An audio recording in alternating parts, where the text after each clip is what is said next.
What's up, ladies and gentlemen? Josh Mason from the Detox Dudes here. This is a very important video that has taken me many weeks to make. When I first set out intentions to make this video, it was going to be a video about abundance during a time of scarcity. And it still is that, but there was an interesting twist along the way. 7 weeks ago, I was told by one of my coaches to just start meditating, no matter what. All my reasons, my excuses, the circumstances, all the bullshit, just start meditating every single day, no matter what. And I gave him my word that I was gonna meditate for 30 minutes for 1 week, every single day. And the second day I did it, I moved up to an hour. And I stayed for an hour for almost 7 weeks. And then I moved back down to 30 minutes. And I've been doing 30 minutes every day since. And in the past 2 months, I think I've missed maybe 3 or 4 days. Okay, but I've been meditating every day. And while meditating, a lot of old stuff comes up to the surface. Okay, weird stuff, old memories, old things that you made, wrongs that you made and that you need to make right. Things that I never thought about or things that I justified away. And you can only go as deep as your space is clean. When you have mucky stuff, you have to make phone calls and clean things up and apologize and this and that, right? Over the weeks, there were several things that were coming up in my space over and over and over again. And there was these 4 situations where I wronged people financially. And again, I may have thought about these things in the past 4 or 5 years, but I was just like, it's over, it's done, forget about it. But these 4 things kept coming back over and over again. And the 4 things were this. Number 1, I borrowed money from my sister years ago, and I never totally paid her back. Number 2, I had a gambling debt with a friend playing bocce ball, and I wasn't really interested in being his friend at that point in time or diving deeper with him as a friend. And I was like, you know what, fuck it, I lost the money, we're not really connected anymore, I just won't pay him. And I also hated the way that I lost the money. It was like messy and it was a stupid game, and it was just, it was ugly gambling. Third, another poker debt, a different type of gambling, poker debt with a guy. All these debts, by the way, are 5, 6, 7 years old. Okay, that I didn't pay him back because I thought, hey, if I don't pay him back, he won't talk to me, and great, then I'll have one less person to gamble with, because at the time that it happened, I was a compulsive gambler. Gambling was my biggest kryptonite for many, many, many years, just so you guys know. I did drugs, I did a lot of things, had a lot of sex, I did a lot of things in the dark, but there was one thing that had a hold of me in the dark, and that was gambling. 4th thing, I stole something from a friend in Europe, and I sold it in Europe. Okay? So what I want to do is I'm going to share with you, again, my initial intentions were to record all these conversations when I paid these people back these old debts, and then being like, what the fuck are you calling me for? And then be like, see guys, you too can live in abundance, and you can live in abundance during a time of survival. And I was gonna be like, yeah, I'm badass, and I paid all this debt back when everyone else is going into survival. Yeah, baby. And I did, I really did. And then something interesting happened, okay?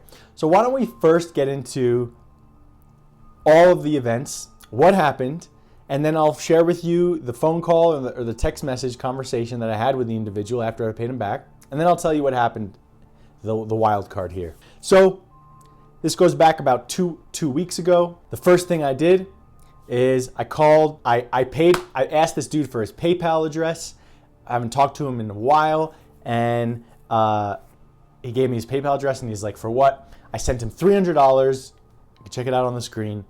And then I had a phone call with him. I didn't record the phone call, I should have, but then I called him again right afterwards and was like, hey man, can you tell my audience what went down and why I paid you and what happened? And here it is. All right guys, so I was going to call him and tell him to act and pretend to do it again. I did this last night. I actually told him the first authentic time after I paid him. He was like, what did you send me $300 for? And I told him, and then I realized, wait a minute, I should be recording this. So I thought about doing it again. I'm recording from my computer right now. The quality's not so good. I thought about doing it again and acting it, but I was like, nah, I can't lie to my audience. So I'm just gonna call him and be like, hey, what happened last night? Hey, what's going on? Hey man, I'm recording you right now for my YouTube audience. Okay. Yeah. Why don't you just tell everybody what went down last night? Yeah, sure. So, what was it, like probably around midnight, you send me a message on Facebook, and out of the blue, it's like, what's your PayPal address? So I was like, here it is, what's up, yeah, what's going on? And you're like, oh, I just sent you $300. And then you called me and were like, man, this is gonna sound really fucked up, but I did something really bad a long time ago, and I've been meditating, and it keeps popping up in my meditations, and I want to like take care of it. What did I do? Oh, so you've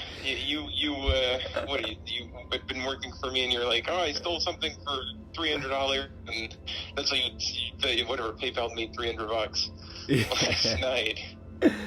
Yeah, we were in Europe together, and I was working for him as a security guard, and I stole a fucking card from him. I stole a Magic the Gathering card from him and sold it. It's interesting because last night when I called you, I wasn't laughing at all. I was serious, you know, and now it's just funny because I already got it off my chest, so now I'm able to laugh at it. But last night there was definitely, we weren't really laughing until the end. and then you were like, oh no, it was 8 years ago. So I kind of figured it had to do with that trip to Europe. So. Yeah.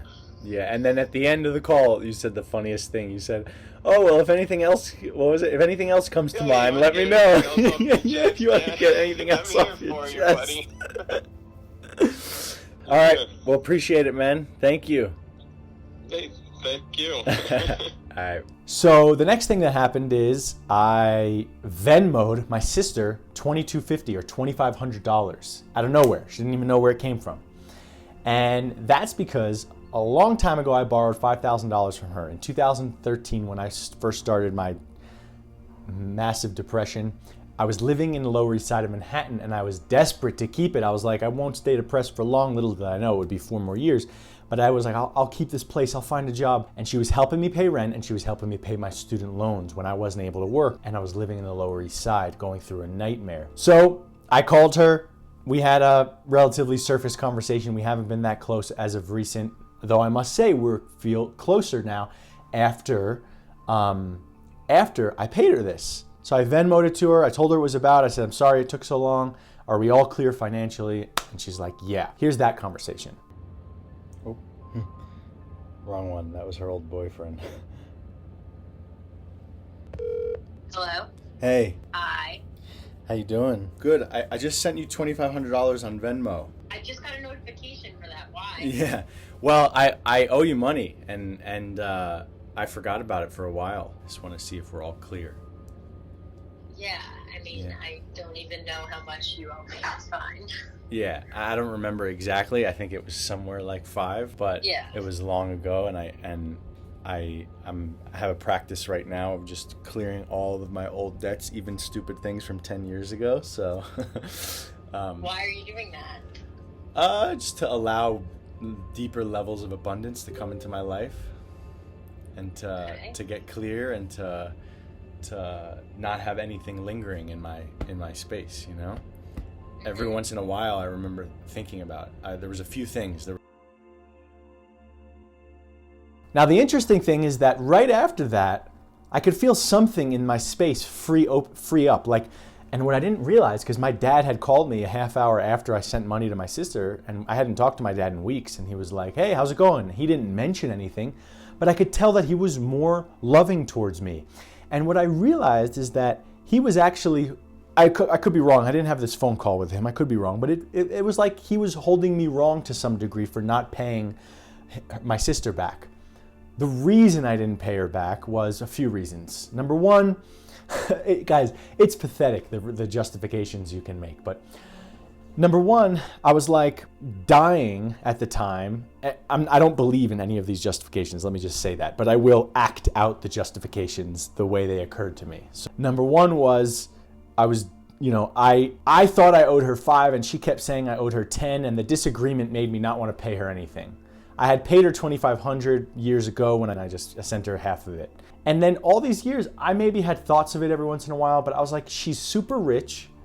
Like, I've had to earn my money through survival and all of this and all of that, and I need the money, and she doesn't need it, and her husband's rich, and it was all these justifications around like she should just invest that $2,500 in the Detox Dudes and in me for having taken so good care of my mom when we were younger. My sister I was the hero child. She was like she checked out, and I was the hero child. And I'm like, yeah, I deserve that for taking care of the family when I was younger, right? All bullshit. But eventually I was just like, wait a minute, I gotta stop lying to myself. Money's money and debts are debts, and this doesn't feel good in my space. Because the debt was in a time when I was so weakened and vulnerable, I feel like I'm a new Josh, and I was like, that old Josh is just dead and gone. Like whatever I owed, whatever I did, it's gone. And I even filed for bankruptcy in October of 2000, I don't remember. I'll post the snapshot of the bankruptcy. After all my medical debt from all the shit I went through. So I was just like, that's the old me. Like, this is the new me. I don't want any debts. I want freedom. I don't owe anyone nothing. I fucking survived. Fuck you, everybody. I made it. That was kind of the mind. That's what I was carrying to some degree, which allowed me to not pay her back. Okay. So that was cleared up, and that felt great. And then right afterwards, my dad called me and we had a great conversation, and he dropped something. Something dropped. He was holding me wrong in a way, and it just dropped. Okay, and I even had a conversation with him, which I didn't record, about any money that I may owe him from when he bought all of my supplements back in the day when I was resurrecting myself from the dead. And he said, no, you don't owe me anything. I did that out of the good of my heart. But if you want to help me out in retirement, and you're doing well, I would really appreciate that. So I vowed to him that I was going to give him 10 G's in the next couple of years as a little retirement present. And I'll teach him how to invest in Bitcoin as well. So the next thing was a $600 debt from this guy, Jake, who I used to be best friends with, and we used to gamble all the time. We were sharks, and we would happily take $1,000 from each other as best friends any night of the week, twice on Sundays. And I lost $600 to him like maybe 2014 or so, 6 years ago. And I was just so pissed off that I had gambled again, because at that point in time I hadn't gambled for 3 years or so, and I was just like, fuck that, it's not real, fuck you, I don't even need to be friends with you. It was like the $600 was an excuse to just cut someone out of my life and just be like, okay, like good, now I don't have to have one more bad influence in my life who gambles with me. That was the justification. I also was like, we're not close anymore, I live in the Amazon and he'll forget about it and this and that, whatever the justifications are. And I texted him and I was like, what's your PayPal address? But here's the crazy thing. The morning that I had the final realization in my 1 hour sit meditation, that same day, and I was like, you need to pay this guy Jake back. Okay, you need to pay him back. That same day, he showed up on my Instagram Live. I haven't talked to him in years, and he showed up on my Instagram Live. How crazy is that? So I texted him. I said, "What's your PayPal?" And he's like, "For what?" I'll just show you the messages right here. You can read them. And basically, it was like, "I owe you this money from gambling," and he's like, "Dude, don't worry about it." And he forgave the debt, and I was like, "Okay, as long as we're clear financially, I'm ready to pay you. I want to pay you. Just give me your PayPal." And he was like, "No, we're all good." So I feel blessed. Thank you, Jake, for doing that. And I didn't pay him the 600, but I cleared it from my space. Oh, by the way, I failed to mention that what I actually did with this first debt that you saw the phone call with Andrew, what I actually did is I was working as security for him, okay? And I was money hungry back then, guys. Please forgive my past. I was in survival mode. My parents got divorced and we went into a depression financially and mentally, and more importantly mentally, and I was fighting for survival. I would steal clothes, I would steal from grocery stores. I thought inside that I wasn't going to have enough food to eat. It was not true, but that's what I actually thought, and I was fending for myself, fighting for myself. What I actually did was I was working as security for him in Europe, okay? He was a Magic the Gathering trading card expert wizard, making like $100,000 a year doing this.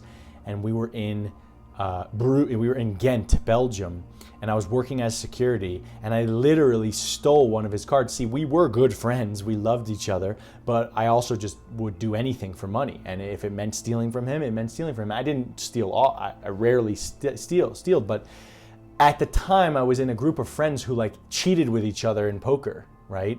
It wasn't like, there was no boundaries, there was no respect.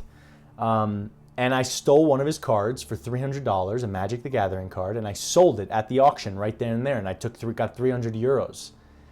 And for years I thought about that and I was like, what the fuck did I do that?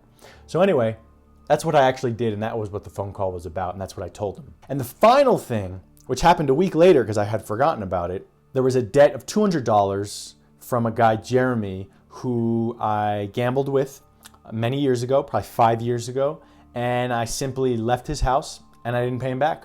I left his house because he had taken like $300 or $400 from me. I didn't have any more cash, so we said I would pay him another day. Never paid him back, never talked to him again, and that was that. Similar justifications. And you can see the text messages that I have here with him and the Venmo transaction.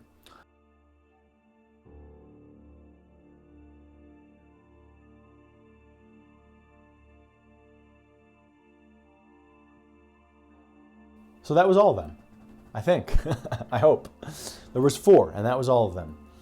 So anyway, what happened, that was my attempt to moving into more deeper levels of radical abundance. But the crazy thing is that in that week period of time where I paid all 4 of those people, I fucking gambled online. I couldn't believe it. I couldn't believe after all of this abundance, I gambled. It was like a final purge of like all of this stuff, all of this shit. And what I want to say about all this is, guys, if your old stuff is coming back right now during this coronavirus madness, give yourself permission. Do not make yourself wrong. Gambling was my biggest kryptonite for many, many years. And I gotta say, I've been having cravings of gambling. I've also been having cravings of playing Warcraft online, because this is such an intense time of quarantine, of forced quarantine. It almost feels like prison. It's obviously not. It's much more nice than prison, and we have our freedoms. But it's an interesting thing that this stagnancy and this stuckness causes all kinds of weird old stuff to come up. I even thought about opening up a Tinder account. I made a whole YouTube video about why Tinder sucks balls.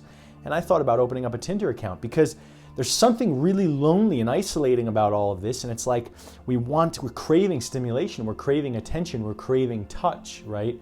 And what I want to tell you is, guys, it's totally reasonable. Some of my clients, one client smoked a cigarette. He hasn't smoked in like 5 years, an organic tobacco cigarette.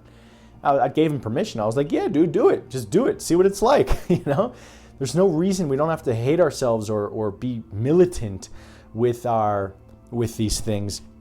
Chances are you live in a high enough vibration where if you experiment again, you'll recognize rather quickly how it doesn't serve you.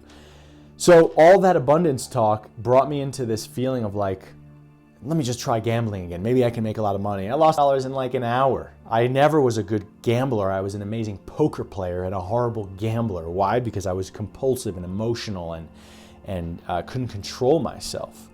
So what I want to say, the reason I bring all that up is because you should have forgiveness for yourself if old stuff is coming up. Porn, masturbation, whatever it may be. It's okay if you do it. Don't get stuck in a habit.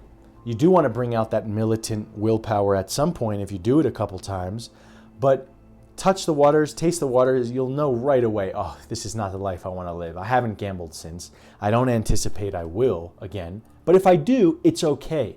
This is a very, very bizarre time. So there's total forgiveness in your old stuff coming back, or your vices, if you will, coming to the surface right now. And see if when they come up very strongly, you just drop down to the floor and sit in meditation for 30 minutes. Kind of like in the military when they're like, drop down and give me 20. As soon as that starts bubbling to the surface, just sit down, light a candle, 30 minutes sit. Concentrate on the sensation of your breath coming in and out of your nostrils. All in all, this video, I do want to share with you that abundance is possible even in the time of coronavirus. My business has actually gone up March and April, okay? Around the same or up in March and April, which is amazing, okay? And no reason to go into fear. You also may want to consider researching Bitcoin. I think the dollar is going to fucking collapse, or at least hyperinflation is inevitable as the government takes out $7 trillion, prints $7 trillion. So abundance is possible. Check out the book, Busting Loose from the Money Game. It's the best money book I've ever read. Another amazing book is called Spirit Means Business. Another amazing book. And trust. You've always had enough. You will always have enough. Do not allow these circumstances to take you into small survival mode. You will not have any room for creative flow and a channel for money to flow to you. All right, guys, that's all I got. Hope you enjoyed the show. Hit that like button, subscribe button, leave a comment with what you think. Peace.